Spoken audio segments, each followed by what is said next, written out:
এটা দেখে কি মনে হচ্ছে ইউরোপ? কিন্তু না, এটা আমাদের খুলনার রূপসা সেতুর টোল প্লাজা।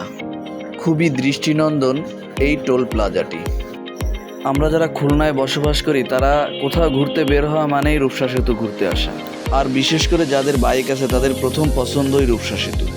তাই আমরা বাইক নিয়ে বের হয়ে পড়লাম রূপসা সেতুর উদ্দেশ্যে। আমরা ওইখানে গিয়ে অনেক ঘোরাঘুরি করি, আড্ডা দেই, কথাবার্তা বলি। আর সব থেকে বড় কথা যে লাইটিংয়ের যে সৌন্দর্য পদ্মা সেতুর, এটা দেখে আমাদের অনেক ভালো লাগতেছিল। আমরা শুধু এই লাইটিংটাকে উপভোগ করতেছিলাম, খুবই ভালো লাগতেছিল। আর সবাই ছবি তুলতেছিল, সবাই সবার মতো।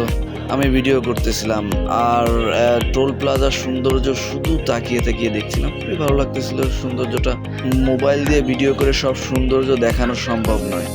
আপনি সন্ধ্যার পরে এসে দেখতে পারেন, অবশ্যই গ্যারান্টি দিচ্ছি আপনি হতাশ হবেন না, খুবই ভালো লাগবে। আর টোল প্লাজার আশেপাশে ক্যাফেতে বসার যে স্পেসগুলো দেওয়া আছে, ওইখানে বসে আপনি সুন্দরভাবে এই সৌন্দর্যটা উপভোগ করতে পারবেন। আপনার খুবই ভালো লাগবে এই সৌন্দর্যটা। আর সেতুর উপরে বা মিডিলে গেলে আপনার এই সৌন্দর্যটা শুধু দেখতে ইচ্ছা করবে, যে গাড়ি যাচ্ছে আসতেছে আর নদীর এপার ওপার সব স্পষ্ট দেখা যায় আর খুবই সুন্দর লাগে। সেতুর উপর দিয়ে যে শহরের সৌন্দর্যটা দেখা যায়, রাতের যে সৌন্দর্য, এটা আপনি দেখলে মুগ্ধ হবেন ইনশাল্লাহ।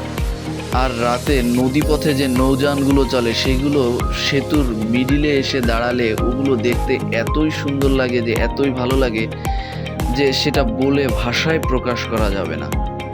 আর আমরা যখন একসাথে ওখানে বসে আড্ডা দিচ্ছিলাম বা গল্প করছিলাম, তখন ওই সেতুর নিচ থেকে অনেক নৌযান চলাচল করছিল, যা আমাদের দেখতে অনেক ভালো লাগছিল।